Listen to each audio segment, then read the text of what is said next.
پیارے بھائیوں، السلام علیکم ورحمۃ اللہ وبرکاتہ۔ میرا تعلق ضلع مانسہر ہزارہ کے گاؤں تربوڑی سے ہے۔ تو پیارے بھائیوں، یہ اللہ تعالیٰ کا لاکھ لاکھ شکر ہے کہ اس نے ہمیں یہ رمضان کا مبارک مہینہ نصیب فرمایا ہے۔ کتنی لوگ ہم سے جدا ہو گئے ہیں جن کو یہ مہینہ نصیب نہیں ہوا، اور نہ جانے اگلے سال میں ہم ہوں گے یا نہیں، یہ اللہ تعالیٰ ہی بہتر جانتا ہے۔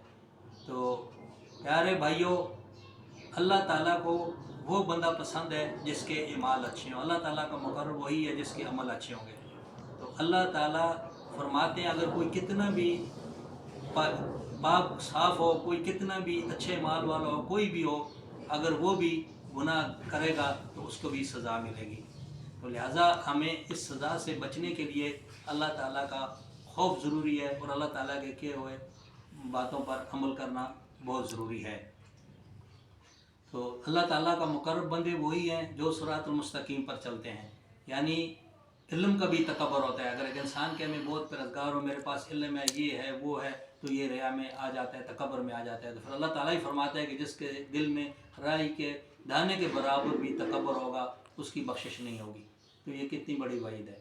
پھر اللہ تعالیٰ کی صفات اتنی، کمالات صفات اتنی ہیں کہ سمندر سیاہی ہو جائے اور یہ درخت سارے قلم بن جائیں تو اس کی صفات اور کمالات کو لکھتے لکھتے وہ یہ سمندر خشک ہو جائے۔ یعنی اتنا ہے۔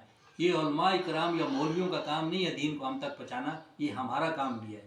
قرآن نے اس کے لیے کیا کہہ رہے ہو، تم میں سے ایک ایسی جماعت ہو جو نیکی کی طرف بلائے اور برائی سے روکے، اور یقیناً یہ مشکل کام ہے۔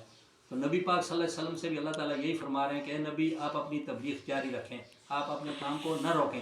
آپ کو چاہیے کوئی کچھ بھی کہے، آپ کا کام نہیں ان کو جنت یا دوزخ میں لانا، یہ میرا کام ہے ہدایت دینا، آپ کا کام ان تک پہنچا دینا۔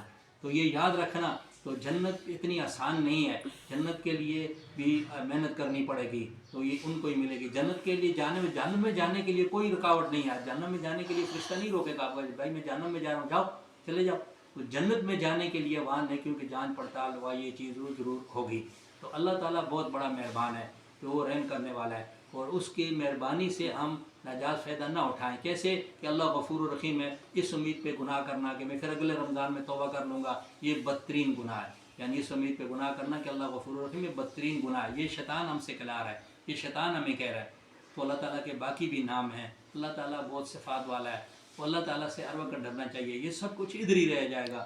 یعنی یہ لوٹ گسوٹ جتنا بھی مال ہم نے بنایا، جتنی ہم محنت کر رہے ہیں، یہ سب دوسروں کے لیے کر رہے ہیں۔ آپ اس پہ غور کریں، آپ کی سمجھ میں آ جائے گا۔ ہم نے کروڑوں اربوں روپے اکٹھے کیے ہیں، یہ دوسروں کے کام آئیں گے، ہمارے کام نہیں آئیں گے۔ ہمارے کام وہی ہے جو ہم نے کھا لیا، جو ہم نے پہنا، جو ہم نے کسی غریب کی مدد کر دی، ہمارا وہی ہے، وہی تھا جو ہم نے استعمال کر لیا۔ اور جب ہم رخصت ہو گئے تو آپ یہ بات بھی یاد کرنا کہ آپ کے بچے ہوئے مال سے آپ کی خیر خراب کو کل وہ بھی ادا نہیں ہوگا۔ وہ کیسے نہیں ہوگا کہ وہ تو وارثوں کا مال ہے، اگر ان کی مرضی چاہے دیں یا نہ دیں، آپ کی وراثت تو ختم ہو گئی، وہ تو میراث ہو گئی۔ اب میراث میں سے آپ کا قرض ادا کرنا یا آپ کی خیرات کرنے کو، اس کا آپ کو کیا فائدہ پہنچے گا، اس پر بھی ذرا آپ غور کریں۔ تو آپ جتنی بھی دنیا دولت سب یہ فنا ہو جائے گی۔ یہ دنیا جب اللہ تعالیٰ فرما رہے ہیں اس سب کو میں فنا کر دوں گا، پھر آپ کو خود بخود پتہ چل جائے گا یہ دھوکہ ہے۔ وَمَا الْحَيَاةُ الدُّنْيَا إِلَّا مَتَاعُ الْغُرُورِ۔ دنیا ایک دھوکے کا سودا ہے۔ یہ آپ کو اس دن پتہ چلے گا جس دن سب یہ فنا ہو جائے گا، اور ہمیں پھر دوبارہ اٹھا لیا جائے گا۔ پھر ہمیں پتہ چل جائے گا واقعی یہ دھوکہ تھا، ہم دھوکے میں پڑے رہے۔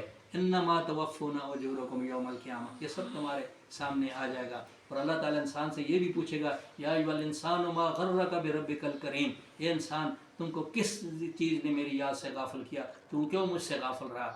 تو بات کو یاد کرنا کہ جیسے اللہ تعالیٰ انسان سے محبت کرتا ہے تو انسان کا کام بھی اللہ سے محبت کرے۔ اگر اللہ تعالیٰ ہمیں یاد کرتا ہے تو ہم بھی اللہ تعالیٰ کو یاد کریں۔ فاذکرونی اذکرکم واشکروا لی ولا تکفرون، تم مجھے یاد کرو اور میں تمہیں آج سے یاد رکھوں گا۔ تو یہ کتنی بڑی بات ہے۔ تو اللہ تعالیٰ کہتے ہیں پھر جو لوگ مجھے بھول گئے تو اللہ تعالیٰ نے بھی ان کو بھلا دیا۔ تو یہ کتنی بڑی دردناک بات ہے کہ اگر اللہ ہمیں بھلا دے پھر ہمارا حشر کیا ہوگا۔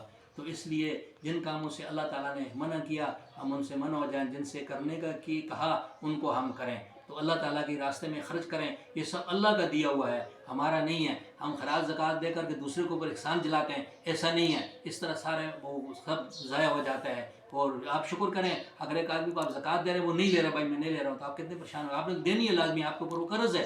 اگر وہ لے رہا ہے آپ اس کا شکریہ ادا کریں کہ بھائی مہربانی اس نے لے لیا۔ اگر وہ کہہ رہے ہیں میں نہیں لے رہا ہوں، نہیں لے رہا ہوں، تو پھر کیا پریشانی تو آپ کے لیے۔ کہ آپ کے پاس یہ دوسروں کی چیز رکھی ہوئی امانت ہے، تو امانت میں خیانت کرنا، منافق کی 3 علامتیں بتائی ہیں نبی پاک صلی اللہ علیہ وسلم نے، بات کرے تو جھوٹ بولے، وعدہ خلافی کرے، امانت میں خیانت کرے۔ تو یہ چیزیں اپنے ارد گرد آپ دیکھ لیں کہ انسان کیا کر رہے ہیں، اور اصلی باتوں میں ہم غور ہی نہیں کر رہے ہیں۔ اسلام میں تنقید نہیں ہے، دوسروں کی اصلاح ہے، اصلاح کریں، کسی کے اوپر تنقید نہ کریں۔ اللہ تعالیٰ سب مسلمانوں کو ہدایت دے، اللہ ہدایت کی طرف ہمیں لے کے جائے، اور اللہ تعالیٰ ہمارے گناہوں کو معاف کرے۔ اللہ تعالیٰ اس برکتوں کے رمضان کے مہینے کے لحاظ سے یا اللہ ہم جتنے بھی مسلمان ہمارے دنیا سے رخصت ہو گئے ان کی بخشش فرما، یا اللہ جتنے لوگ مسلمان مصیبتوں پریشانی میں مبتلا ہے یا اللہ ان کی مصیبتوں پریشانیوں کو دور فرما، یا اللہ جو لوگ قرض دار ہیں ان کے قرض ادا کرنے کا اسباب پیدا کر، یا اللہ جو گھروں میں اسپتالوں میں بیمار ہیں ان کو صحت یاب کر رب العالمین، یا اللہ سب مسلمانوں کو صراط المستقیم پر چلنے کی توفیق عطا فرما۔ فطر السماوات والارض انت ولی فی الدنیا والآخرۃ توفنی مسلما والحقنی بالصالحین، یا رب یا رب یا رب۔